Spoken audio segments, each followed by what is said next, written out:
Bonjour, présentation de la G-Box 80 watts par KSL. KSL VAP, qui c'est exactement? C'est un nouvel acteur chinois dans fabrication. Et là, il nous arrive avec un mode, une box, si on peut dire ça, en 80 watts. On va voir un petit peu les particularités de cette box-là, quel est l'intérêt de cette box-là, et surtout de voir est-ce qu'on va bien avec. Donc là, on va retourner un petit peu la boîte, on va voir un petit peu ce qu'il y a à l'intérieur. Donc nous avons une G-Box à l'intérieur, forcément, puisque c'est ce qu'on achète. Nous avons une carte de garantie, un manuel et un câble USB. Ce qui est intéressant, c'est qu'ils ont pensé à nous, ils ont fait une version en français ou une version en anglais. Top, la version française. Donc je continue un petit peu, il faut savoir que nous avons différentes versions. Donc là, ça sera la version Skull, nous avons une version Clown, une version, en fait, ça va être des images différentes, alors ce qui va être assez intéressant, et ça on va ouvrir, et c'est qu'on va voir les différents modèles qui nous proposent, surtout sur le manuel. Donc moi ça va être la version Skull, donc la version noire, et ils nous ont fait des box plein de couleurs, et surtout avec un beau design. Moi j'apprécie particulièrement, alors c'est un parti pris, on n'est pas sur une box classique toute noire par exemple, non, moi j'apprécie plutôt bien.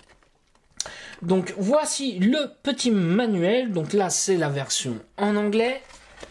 Malheureusement ils ont pensé sur la boîte mais pas sur la notice. Bon, on peut pas tout demander, mais au moins avec les images on peut essayer de comprendre un petit peu. Bon, vous allez voir, on va voir ensemble, il n'y a vraiment rien de compliqué. Donc je continue un petit peu, donc on peut voir ce petit câble USB, un câble USB classique, pour voir si on souhaite recharger la box. Mais non, ce n'est pas une batterie intégrée. Et justement, on va aller voir ça à l'intérieur. Nous sommes pas sur une box avec un accu intégré, nous sommes, comme on peut voir, sur un accu 18650. Donc je me permets d'aller tout de suite sur cette partie-là. Ils nous ont pensé, voilà, à faire une petite languette pour pouvoir enlever rapidement. Ici, le négatif est sur ressort, donc pour pouvoir faire l'installation des accus, nous n'aurons aucun problème. Moi, tout de suite, ce que je remarque, c'est que c'est propre. Ils nous ont caché toute la partie électronique. Oui, moi, c'est une finition que maintenant je trouve importante, oui, pour éviter de mettre tout ce qui est liquide, ce genre de choses. Donc là, ils nous ont tout caché, ça c'est très bien, mais si on le souhaite, on va pouvoir démonter. Si un jour on a le fil du connecteur qui se dessoude, ce genre de choses, on va pouvoir quand même aller voir un petit peu l'électronique à l'intérieur, et pour pouvoir réparer si on le souhaite. Donc ça, c'est cette partie-là au niveau de l'accu. Ce que je vais faire, je vais en installer un tout de suite, pour pas que je sois embêté à monter et à redémonter. Voilà. Donc ça, c'est le premier panel. Moi, ce qui est bien, alors je pense, peut-être, je ne sais pas, qu'ils vont peut-être nous proposer à l'achat des portes séparées, puisque de l'autre côté, voilà, on va pouvoir faire la même chose, mais malgré qu'on soit sur une partie où logiquement il n'y aura pas besoin de porte. Donc je pense que mes avis, c'est quelque chose qu'ils vont avoir pensé à nous faire plus tard. Et c'est que les portes tiennent bien, ne bougent pas, ce genre de choses, donc voilà, c'est très bien. Au niveau du connecteur, voici, nous sommes sur un connecteur en ressort. Surtout, je pense, l'important c'est de savoir combien on va pouvoir mettre en atto, un 25 mm maximum, ce qui est déjà vraiment plutôt pas mal. Au niveau de la largeur, nous faisons 40 cm et en hauteur, voilà, hop, nous faisons 82 mm. Donc autant dire, sur ce type de box, nous sommes sur une box relativement très compacte. Je vais prendre une autre box d'un concurrent pour vous montrer un petit peu la taille. Donc niveau hauteur, nous sommes, niveau hauteur, nous sommes carrément identiques, ça ne dépasse pas, nous sommes exactement sur la même chose. Par contre, au niveau de la largeur, c'est là, on voit toute la différence. Voilà.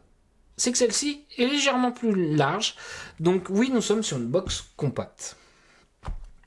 Donc allez, on va aller voir un petit peu cet affichage là. Comme on peut voir ici, on va pouvoir mettre le câble USB pour pouvoir recharger si on le souhaite. Nous avons un bouton plus, un bouton moins et le bouton FIR. Alors le bouton FIR, honnêtement, j'ai rien à dire, il est propre, ça se fait sans problème. Donc voici ce petit affichage là. Oui, c'est très lisible. On a toutes les informations que l'on a besoin. Voilà. On ne va pas chercher les informations ou quoi que ce soit. Tout est vraiment très lisible. Oui, c'est un petit truc qu'il faut dire. Donc ici, KSL, bah, c'est la marque, tout simplement. Nous sommes sur le mode Power. Nous avons le mode à combien de watts nous sommes. Et Time, c'est la longueur de la dernière puff que l'on a pu faire, la valeur de résistance, les volts que ça vous envoie et la charge de la batterie. Donc je vais installer un petit atomiseur. Voilà, comme on voit, ça se fait très facilement.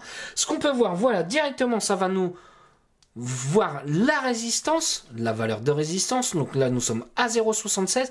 Et comme vous pouvez voir, ça s'est calé directement au niveau des watts.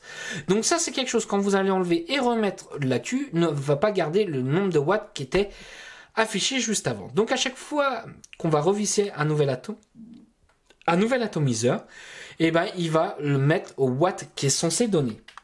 Donc là, par exemple, si je me mettais à 14 watts comme c'était indiqué, ça nous enverrait 3 volts 3. Alors moi, c'est un petit peu juste par rapport à ma résistance. J'aime bien mettre un tout petit peu plus haut. Donc ça, il va falloir penser à chaque fois qu'on change l'accu ou d'atomiseur, bah, de régler un petit peu la puissance. Bon, c'est un petit coup. Pour moi, c'est pas gênant. Je trouve ça pas si mal que ça. Ça évite par exemple de mettre une résistance à 0,2 ou une résistance à 0,8 et d'être par exemple à 80 watts sur la résistance à 0,8. Généralement, ça fait très bizarre. Au niveau du chipset, est-ce qu'il est réactif? Alors justement, KSL Mode nous propose un FIR instantané. C'est-à-dire qu'il y a 5 millièmes de seconde pour se mettre en route au moment où vous switchez. Donc oui, nous sommes sur une box très réactif, ça, il n'y a pas à dire. Celui qui me dit je shoot, j'attends, c'est qu'il y a un mauvais réglage au niveau des watts, et là, vous pouvez dire, voilà, ça attend pas du tout, je switch, ça fonctionne. Donc ça, c'est pour le mode Power. Ce qu'on va voir un petit peu, c'est qu'on va cliquer 3 fois, 1, 2, 3, sur le bouton FIR, et là, voilà, nous avons le mode Regulate, donc ça, c'est-à-dire en mode wattage. Nous avons un mode bypass qui nous propose, et nous avons un mode température. Alors, il faut savoir que la box, au niveau du mode température, va accepter tout ce qui est fil le NI200, le titane, le SS, le NICR. Donc, au niveau de l'affichage, nous sommes sur un 0,96 pouces, donc autant dire l'affichage qui suffit amplement. Par exemple, je vais mettre en mode bypass, on voit tout de suite, on ne se trompe pas, on est bien en mode bypass.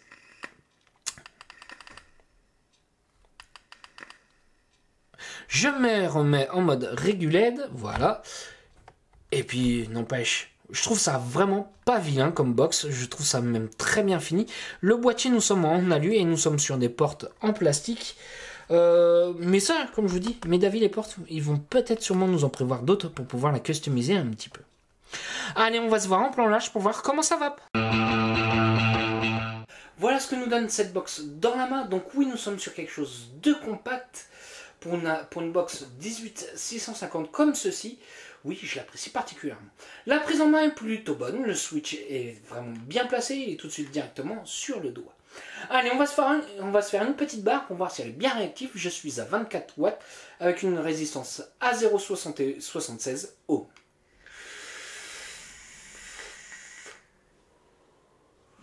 Bah écoutez, ça envoie tout de suite, au niveau du signal, voilà, c'est ça que je vais parler. Je n'ai pas de sensation que ça chauffe, ça s'arrête, ça chauffe, ça s'arrête. Je n'ai pas cette sensation-là. On a vraiment une vape lisse, comme on pourrait dire. Oui, je l'apprécie particulièrement bien, elle fonctionne bien. Donc certes, c'est bien beau d'être joli, mais si ça fonctionne mal, c'est pas génial. Donc là, non, c'est bien tout à fait le contraire. Cette box-là fonctionne bien. On a une bonne finition, on a une qualité. C'est pas dans les plus légères, mais d'un côté, c'est pas plus mal. Pourquoi? Le fait d'avoir l'ensemble en métal donne une sensation de box costaud, avec une bonne finition. Au niveau du prix, nous sommes allez, aux alentours de 45 €, 45,90 si je ne me trompe pas. Ouais, on ne va pas chipoter pour quelques centimes.